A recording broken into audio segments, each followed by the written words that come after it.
Hello and welcome to this video. My name is Derek and today I'm going to be ranking all of the songs on Speak Now, including the vault tracks from Taylor's version. I will be using my own 10-point scale, and I mean, it's technically 11 points because I am including the number 0, so a scale from 0 to 10 for each song. And I've actually defined each number for sake of consistency, so I have like a definition for what a 0 out of 10 is, what a 7 out of 10 is, 9 out of 10. So I'm going to talk about that first. Also, disclaimer, if you hear a groaning or a sighing behind me, it's because my dog is joining us. There she is, laying on my bed, being cute. So if she decides to make any noises, it's not my fault. Deal with it. Okay, so with this 11-point scale, I'm going to call it a 10-point scale just because I'm saying the number out of 10, but it's technically 11 because of the 0. Anyway, so I'm actually going to start in the middle to simplify kind of explaining this. So if I give something a 5 out of 10, that means I don't dislike it, I don't like it, I'm indifferent to it. Just the song exists. If it comes on, I probably will skip it if I want to actively listen to something I like. Or if I'm just looking for background noise, whatever, sure, this is fine. Now going away from the middle a little bit, we got 4 and 6. So if I give something a 6 out of 10, I now am more than indifferent to it. I like it. I don't love it. It's probably a song where if it came on shuffle, I'd say, okay, yeah, sure, let's listen to it. I might occasionally skip it. And then a 4 out of 10 is kind of the opposite of that, where I kind of dislike it, but not strong enough to where I need to change it. If it comes on, I need to skip it. If I was hanging out with friends and it came on and they wanted to listen to it, I'd be like, yeah, sure, that's fine. Going forward, a 3 and a 7. So a 7 is now like, okay, I like this. I might not like seek it out all the time, but when it comes on, I'm shaking ass. I'm loving it. And then a 3 is on the flip side. So a 3 is like, I kind of dislike this. I don't hate it. I don't loathe it. I'm like, this is not a good song. I will skip this if it comes on. If a friend really wants to listen to it, they can convince me and I'll just tolerate it. So a 2 and an 8. So we're getting a little bit into the extremes here. 8 is like, I love this song. This is a great song. I seek this song out. Like, I want to press play on this song. And a 2 is like, I very much hate this song. I do not like it. If a friend wants to listen to it, too bad. I don't want to. 1 and a 9. So 9s are like my favorites. 9s are like, this is the best song ever created, which is really funny because they're still 1 point above 9. These are like my absolute go-tos, my favorites, my jams. And 1s are, nope, despise, hate this, get this out of my face. Never want to hear this again. So 0 and 10, I really wanted those to be like very, very extreme and kind of hard to achieve. So a 10 is like, this song changed my life. I would not be who I am today without this song. This is the best song literally ever created. Masterpiece does not even begin to describe it. And so while a 10 out of 10 changed my life, a 0 out of 10 ruined my life. Why the fuck does this exist? This actually sounds like hot garbage, except that would be giving it a compliment. And to be fair, I don't think there's a single Taylor Swift song in existence that's a 0 out of 10. So we don't even have to worry about that for the sake of this video. But going forward, if I do more of these, maybe a 0 is going to come up. But like, honestly, I don't really think so. I just really wanted to have that like, so 5 being in the middle, and then like each number kind of being like a mirror of one another. So if 10 is going to be like, this changed my life, 0 has to be, this ruined my life. So without further ado, let's get into the Speak Now album track by track. I'll be taking notes so at the end I can find the average. So track 1, Mine. I'm giving this an 8 out of 10. I love this song.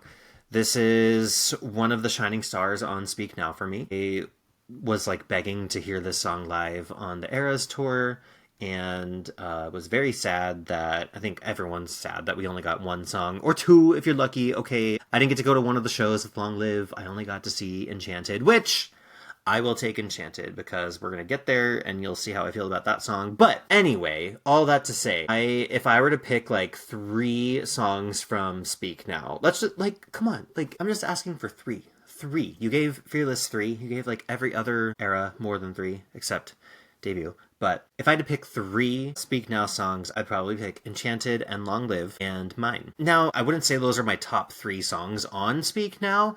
I just feel like those are the 3 songs that like define Speak Now. Like if I were to encapture Speak Now as an album with 3 songs, it'd be Enchanted, Long Live, and Mine. So all that to say, I really love this song, and I'm giving it an 8 out of 10. Next one, Sparks Fly. I'm giving this one a 7 out of 10.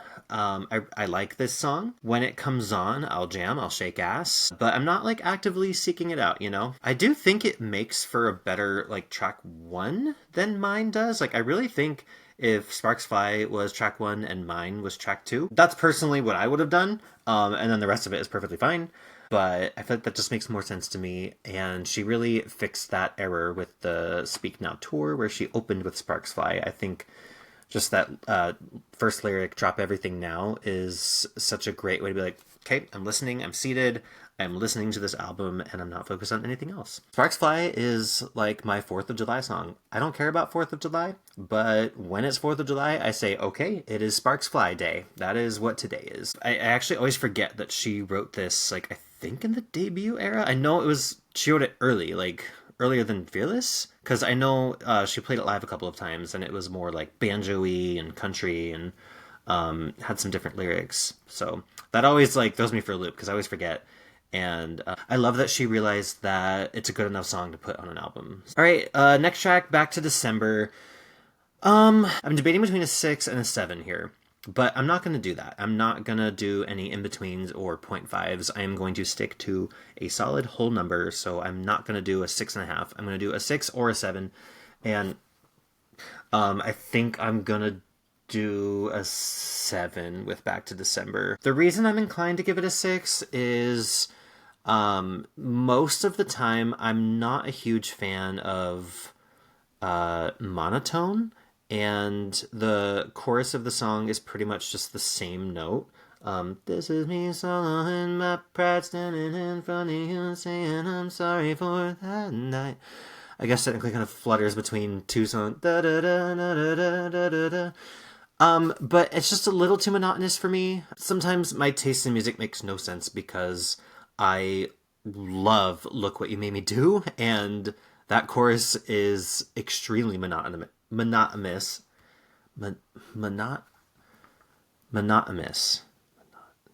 Monotone. Okay. But we're not talking about Look What You Made Me Do. So, I don't know. I couldn't tell you why I enjoy the monotony in Look What You Made Me Do, but I don't in Back to December. Maybe because Look What You Made Me Do is a more just like, I don't give a fuck song. And like, I'm a bad bitch, and this one is more just like, I don't know, very raw, very emotional, apologizing to somebody. And I don't know, like, the lyrics are so good in this song, and I love the story, and that's why I give it a 7 instead of a 6. I think if the chorus was a little bit more like jumping around the scale, I would like the song a lot more. All right, Speak Now, the song. I'm gonna give it a 6. You know, I think the name Speak Now is such a good name for this album, and I love the concept of like, these are the things that I wish I would have said. I love that as a thesis or a theme for an album. But when you have a theme like that, and then you go to the title track, and it's just kind of a silly song about a wedding, this fictional, not even true story, which there's nothing wrong with that. Obviously, that, like, Folklore is one of my favorite albums of all time, so I have no issues with fictional storytelling in a song. But this one just seems like so inaccessible and so like weirdly specific that it's like, it does paint a great picture in my head. Like, I see everything she's saying. I see the dressed in a gown shaped like a pastry. I see her hiding behind the curtains. But I'm also like, are you really hiding behind the curtains and nobody sees you? Is the bride really dressed in something shaped like a pastry? Just, I think some of the word choice and some of the details, it's like a little too silly for me. But the song is absolutely saved by the melody. It has such a catchy melody. It's just like a fun song to sing along to. And I love the perspective change in the last chorus. I love that it's coming from the mouth of like the guy. I love a good perspective change in a song. Oh, it's like, I mean, a 6 out of 10. That's still better than a 5, which is indifferent. So I like the song, but I don't love it, and I don't seek it out very much. If it comes on, I'm pressing skip sometimes, but not all the time. All right, next song, track 5, Dear John, 10 out of 10. What else do you want me to say? She invented feminism with this song. Feminism did not exist before this song came out. This song, like, I have a thing for people, especially women. I don't know why. Like, I'm not a woman, so I don't relate to womanhood.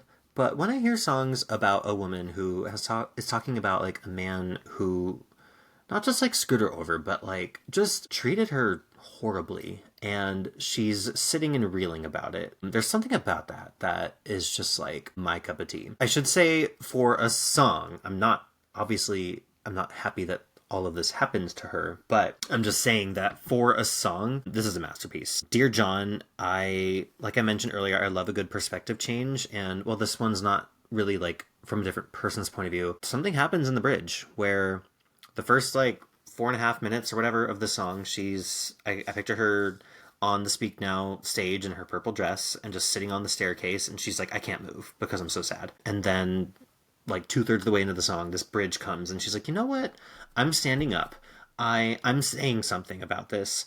I'm letting everyone know how I feel. Not that wasn't happening throughout the first part of the song, but now it's like, you know what? I'm standing my ground here. I'm taking my power back as well. And I'm shining like fireworks over your sad, empty town. And I just adore the simple change of lyrics from I should have known to you should have known at the end of the song. Brilliant. It's magnificent. I think while I've never had an experience like this happen to me, I can definitely tap into how she's feeling. Sitting and reeling and feeling like, oh my God, this is all my fault. How could I be so stupid? I should have known. And then realizing, you know what? I was the 19-year-old here. He was the 32-year-old. Who's the one that should have known better? Probably the one with, like, twice as much life experience as me. So yeah, that song just, like, stabs me in the gut every single time I listen to it. So, again, 10 out of 10. What else do you want me to say? Okay, the next song, Mean. I'm giving this one a 6 out of 10. I say that as if I'm like, oh, it's only a 6, and it's, like, literally better than the indifferent part of the scale. But I feel like Mean was written for this album because there's a lot of pop rock on this album. I love it. Love it, love it, love it. Mine, Sparks Fly, Better Than Revenge, The Story of Us. There's even rock elements in, like, Long Live and Enchanted. And especially the vault tracks we got, Electric Touch, I Can See You. Oh, and I didn't even mention Haunted. Like, this is, honestly, like, this is a pop rock album. And I feel like she was like, you know what? I should probably put some country on this bitch, because that's what people know me for. And she wrote Mean. I don't love the song. It feels a little out of place. I might like it better if this was on, like, Fearless or Debut. I try to be objective about songs. I try not to compare it to the rest of an album. But I don't know, just Mean. I also, it feels a little immature, and I really cringe when it gets to the part at the end of the bridge where it's like, all you are is mean and a liar and pathetic and alone in life.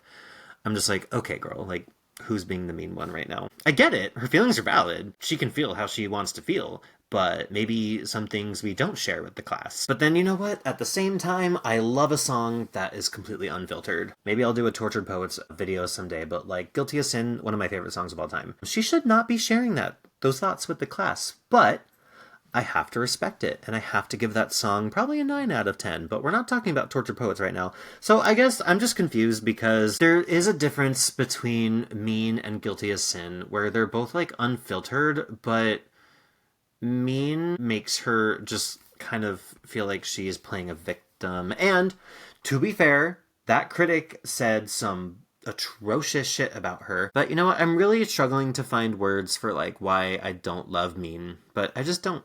Okay? And we're just gonna have to accept that and move on, I think. Well, I say I don't like it, but I literally gave it a 6, which is above the indifferent scale. So I like it, but I don't love it. And I'll probably skip it often. Okay, track 7, Story of Us. Let's fucking go. This one is a 9 out of 10. I became a Swiftie in 2013. I was kind of a casual fan before that. Like, I loved the hits. I loved Love Story and You Belong With Me, and Mine. And in 2013, shortly after the Red album came out, something inspired me to go back and listen to the whole catalog, see what I was missing out on. So I went back and I listened through from debut to Red, and The Story of Us was my like first favorite Taylor Swift song. And so it'll always hold a special place in my heart for that. And I still love it to this day. Like I said, 9 out of 10. It's one of my favorites. I wouldn't give it a 10. I don't feel like it changed my life. There might have been a period of time where I would have given it a 10, like probably way back in my early Swiftie days. But enough time has passed where I'm like, okay, like this song, I love it, love it, love it. But if it disappeared from the face of the planet, would I be who I am today still? Probably. But a 9 out of 10 is insane. Like that's great. I mean, what can I say? I love this album for the pop rock element, and you definitely see it come out in this song. It has some great lines. I've never heard silence quite this loud. You held your pride like you should have held me. I'd lay my armor down if you say you'd rather love than fight. I mean, it's just great line after great line with a killer melody and some great instruments, and I love the breakdown with like the pause in the music in that last chorus. They're like, dun now I'm standing in a dun and a dun. You know what I'm talking about if you've heard the song. It just builds. There's great like tension and release and just everything you need in a song. Track 8, Never Grow Up. Now, once upon a time, I would have given this like an 8 or maybe even a 9. But I think today and with where I am in my life, I'm gonna give it a 6. I usually skip it when it comes on. I like slow acoustic songs, and that's why I used to really, really like this one, but I feel like there's just so much more better examples of those in her more recent albums, like in Folklore and Evermore and Tortured Poets. I love a good stripped back acoustic song. I don't know, this one, I don't know, maybe I've just outgrown it, maybe I've heard it too much, but I have to respect it because she doesn't really have another song like it. I feel like the song's a little confusing. Like, I don't know who she's talking to. Definitely at the end of the song, in that, like, last chorus, right after the bridge, she's obviously talking about herself, like saying, I wish I'd never grown up. But I don't feel like she's doing that in the rest of the song. And maybe she is. I don't know. Like, I really don't know. But, like, the whole, you're 14 and you can't wait to move out someday and call your own shots. I'm just like, who are you talking to? And I don't inherently have a problem with that. Like, I think I talked about earlier with Speak Now, like, I don't have a problem with fictional stories, if that is what this is. But it just feels a little removed. I mean, I don't know. I'm second guessing myself because I used to be obsessed with the song. This used to be like one of my favorites on Speak Now. And now it's like not. But you know what? I don't have to justify my numbers if I don't want to, and I'm giving this a 6 out of 10 and calling it a day and moving on. Enchanted. What do you want me to say about this? 10 out of 10, no notes. You know, there was a period of time there where it was going viral on TikTok, and I had some, like, resentment, I think, because I was like, no, this song belongs to the Swifties. Why is this suddenly a popular song? And I think I, like, kind of had a weird relationship with it for a while where I was like, I'm not listening to this anymore. I got off my high horse and I said, Derek, there's a reason it went viral because it's fucking good, okay? It's a masterpiece. Only Taylor Swift could meet someone once and write a song like Enchanted. The song just has such good tension and gives me goosebumps and just a release in the chorus, especially the last chorus, and pining and staying up till 2 a.m. pacing around. It's just, I mean, what do you want me to say? There's literally nothing else to say, and if there's any song that deserved to get recognition on the Eras Tour, this is the one that deserved it. I think Long Live deserved it too, and she did get her moment, but not for me. I saw the opening weekend in Glendale, so I did not get to see Long Live. I don't know what she was thinking. But I'm glad I got Enchanted. I would have preferred the entire song verse instead of, taking out the second verse. But I was fed and I enjoyed it. It was good. It tasted delicious. Okay, Better Than Revenge. I'm going to say something, I think this is an unpopular opinion, but I'm giving Better Than Revenge a 4 out of 10. Listen, I've always felt this way about this song, and it has nothing to do with the, like, it's anti-feminist thing. That is an issue, but also at the same time, she was 19 years old, and her man was taken from her, so she should be saying these things. She should be feeling these things. But the line, she's better known for the things that she does on the mattress, that's not why I dislike this song. I always have to feel like I feel like I have to justify why I don't like this song. It has nothing to do with that. It's more... Okay, so I've been saying how I like that this album is very pop rock. This one feels like it's less pop rock and more like... I don't want to say punk rock, because it's not, but like...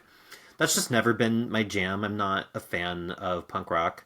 And there is a flavor of that in this song. Like, let's be real. I wouldn't call it punk rock, but if there's a song in her entire catalog, honestly, that could be considered maybe like they're dipping their toes into punk rock, it'd be this song. And that's just not my vibe.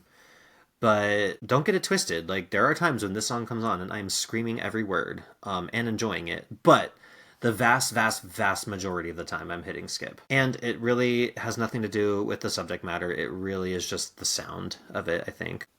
I shouldn't have to apologize. I was going to say sorry if that offends you, but you know what? This is my video, and these are my opinions, and I'm giving it a 4 out of 10. And we're going to start talking about Innocent now, which, unpopular opinion, beautiful song. I love Innocent. I'm almost inclined to give it a 9, but I think I'm going to give it an 8.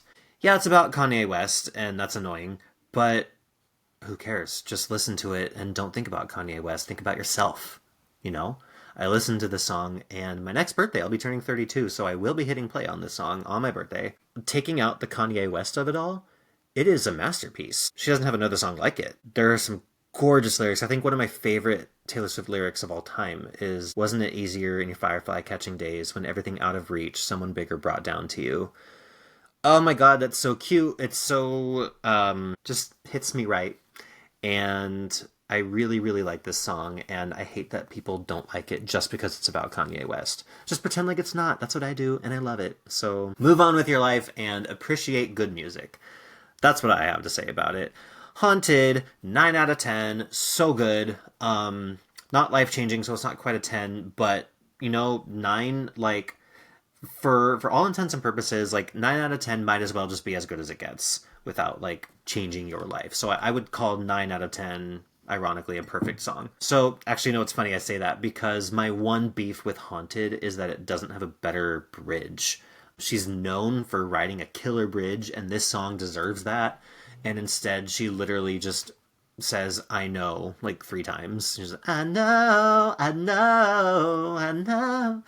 And I just want a little bit more than that. I'm kind of like, okay, so we've said everything we need to say then. Usually when we get to the bridge, we're like, all right, what's the last thing you got for us? What is the last piece of information we need to call this a complete story? And I just don't get that with Haunted, and it makes me a little sad, but it fucking slaps. I go crazy when that song comes on. I turn that shit up in my car. I crank the volume knob. And I have hearing damage because of the song Haunted. All right, Last Kiss. I also have to give this a 9 out of 10. I'm almost inclined to give it a 10, but I don't think I'm going to. So back in the day, like when I first became a Swiftie, like I mentioned earlier, I only had, I became a Swiftie kind of in the Red era. So I had 4 albums to go off of. And I had like a top 5 Taylor Swift songs, and Last Kiss was on that top 5 list. It's not anymore because we have like 7 new albums, but I still love this song. I love a good old stream of conscious kind of a song where it's just kind of like, I'm just going to word vomit and say what's on my mind. And I think Last Kiss is done beautifully. I think a lot of times some of her specific details can be a little inaccessible, but that doesn't feel like the case with this one. Just because she mentions July 9th, and maybe I don't have a personal relation to July 9th. I do now because of the song. But like, I get what she's saying. I'm like, yep, if I'm listening to this song, like I can think of like a date that makes me want to cry. So I'm able to like kind of tap into that because of that. You know, if I'm looking for a stripped back acoustic song on Speak Now, I'm for sure going to Last Kiss versus Never Grow Up. I love the tour performance. The Koi Fish guitar is probably my favorite guitar of hers. Rest in pieces to that in the Anti-Hero music video. But yeah, I don't know what else you want me to say about Last Kiss because it's a masterpiece. Next is Long Live. Okay. I love Long Live. Love, love, love it. And I'm inclined to give it a 10 because it's just... I've told my loved ones I demand that you play the song at my funeral. That's a pretty big deal for a song, and it should give it a 10 out of 10.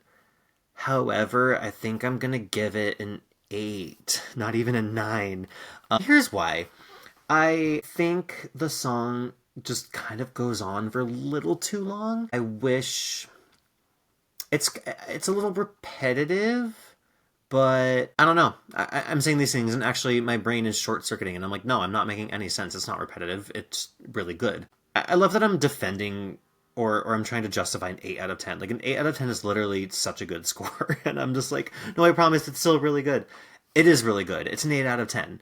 I guess the only reason it's not like a 9 or a 10 is I don't think it's a super gripping melody. It doesn't get stuck in my head very often. And not that that immediately makes a song better if it gets stuck in your head, but like it definitely makes it more listenable and more like desirable to press play on it. So if it didn't have the emotional impact that it does, where I literally want this played at my funeral, I'd probably even give this like a 7. But because I'm like, this song means a lot to me, and when I listen to it, I think about everyone I love, bumped it up a notch to an 8.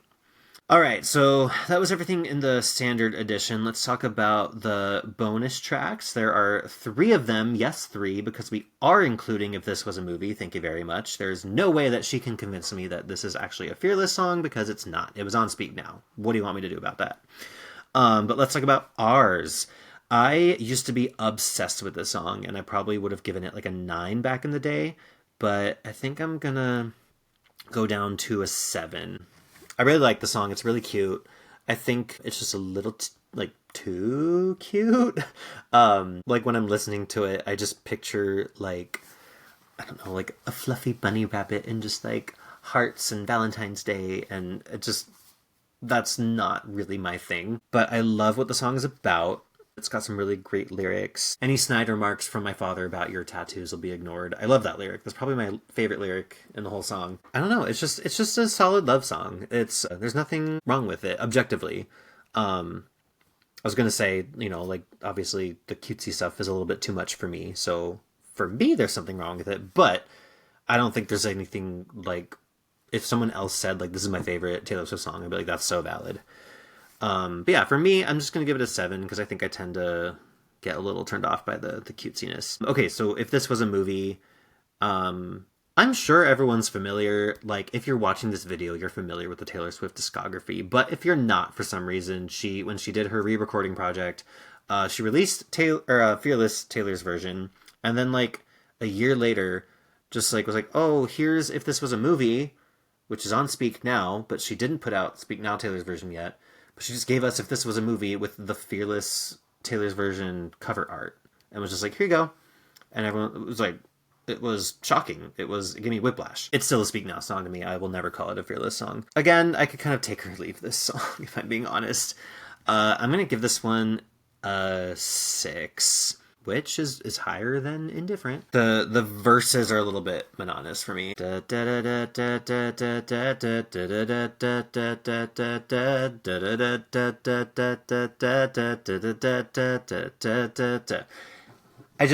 don't know. And then I make no sense because there are other songs, like I said, that are a little bit monotonous, and I love them. And I also tend to not usually like repeated words, so the come back, come back, come back to me like you would if this was a movie. And yet I'm like, Derek, what the hell is wrong with you? You love Look What You Made Me Do, so what's your problem? My problem is I don't gravitate to the song, and it is what it is. All right, next song, Superman. Embarrassing. I used to adore this song and probably would have given it a 9. And now when it comes on, I just think about that time and I'm like, oh my god. But this is still a really good song. People hate on this song and call it one of her worst, but I'm like, I don't think we're listening to the same thing because this is actually really catchy. I enjoy Superman. I don't love it. I'm gonna give it you know what? I'm gonna give it a 6. Just like if this was a movie. If it comes on, I'm normally hitting skip, but not all the time. I'm not always hitting skip. I am shaking ass to Superman over here quite frequently, honestly. So maybe I should give it a 7? Let me see. If it came on right now. No, I'd hit skip. Okay, we're gonna give it a 6.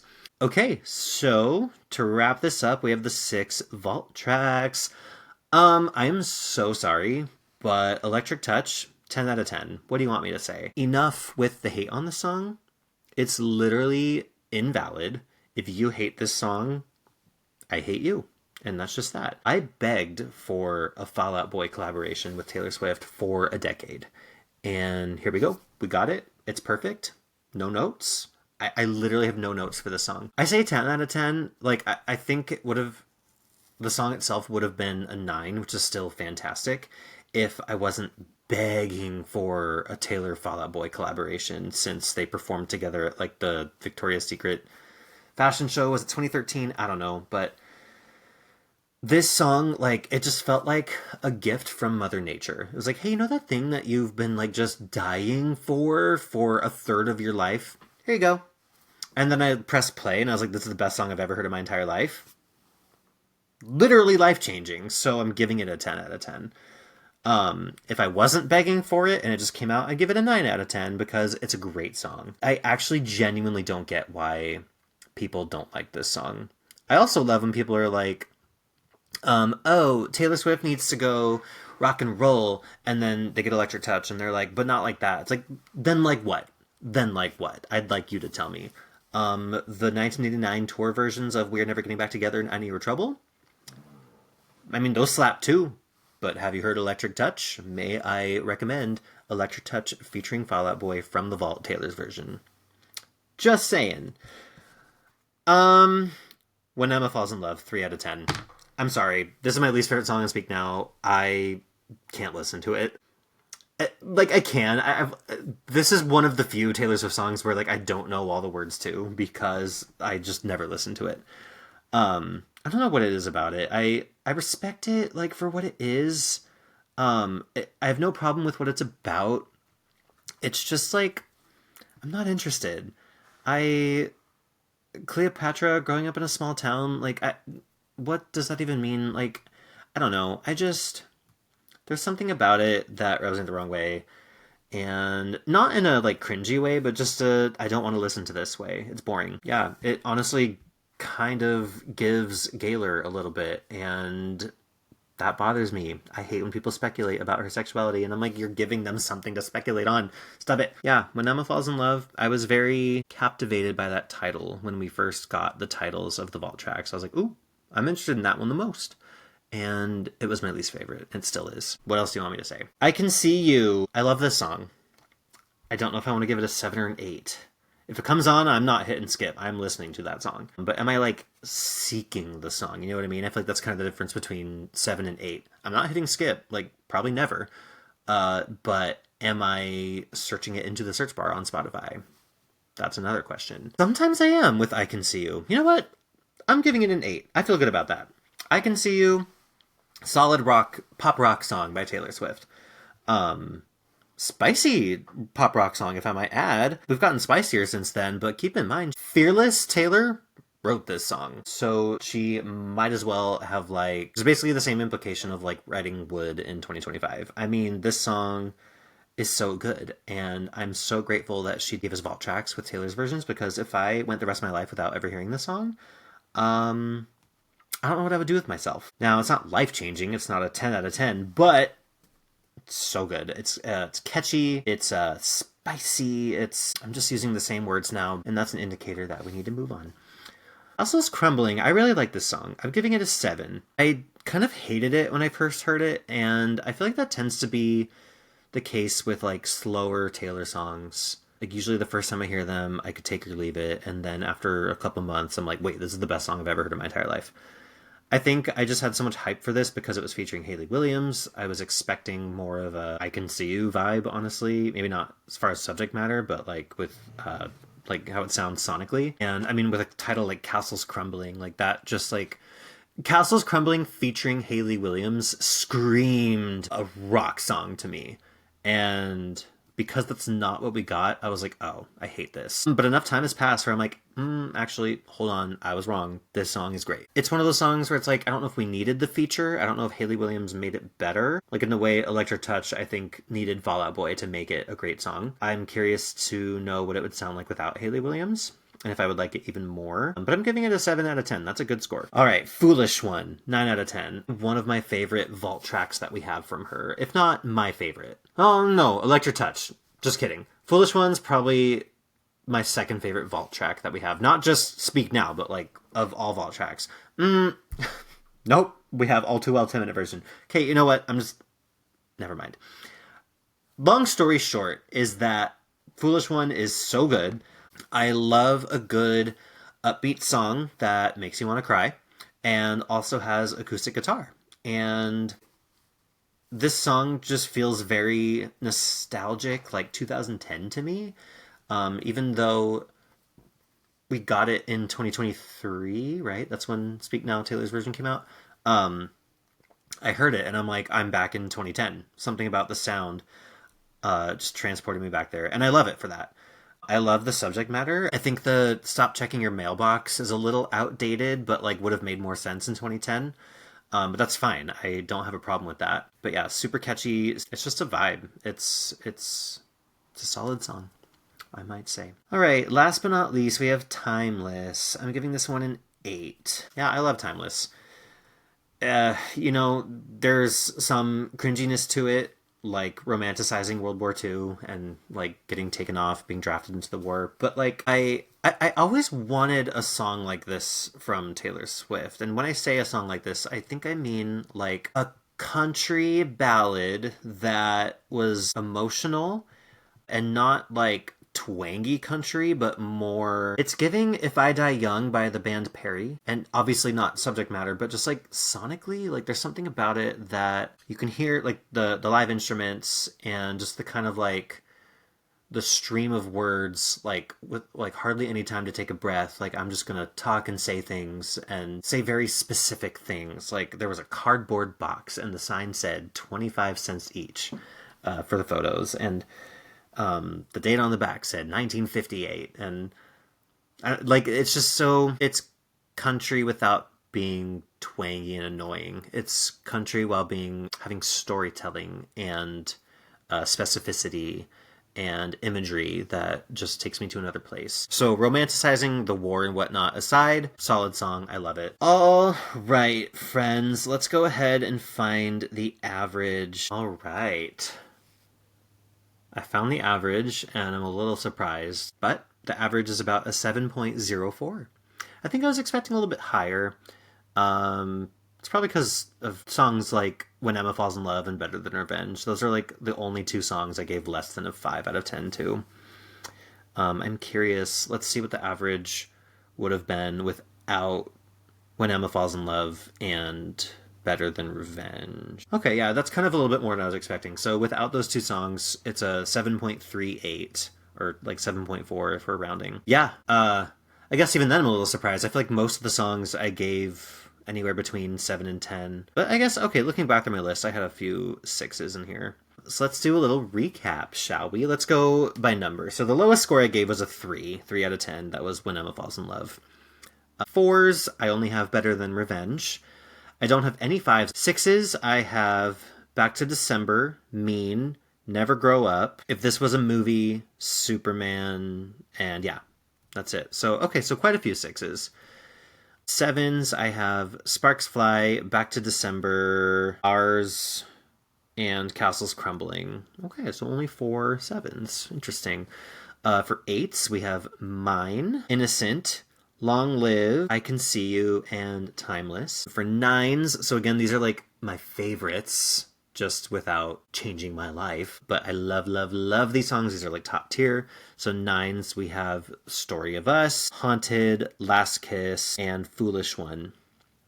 Yeah, that makes sense. And then the 10s, cream of the crop. I would be a different person without these songs. We have Dear John, Enchanted, and Electric Touch.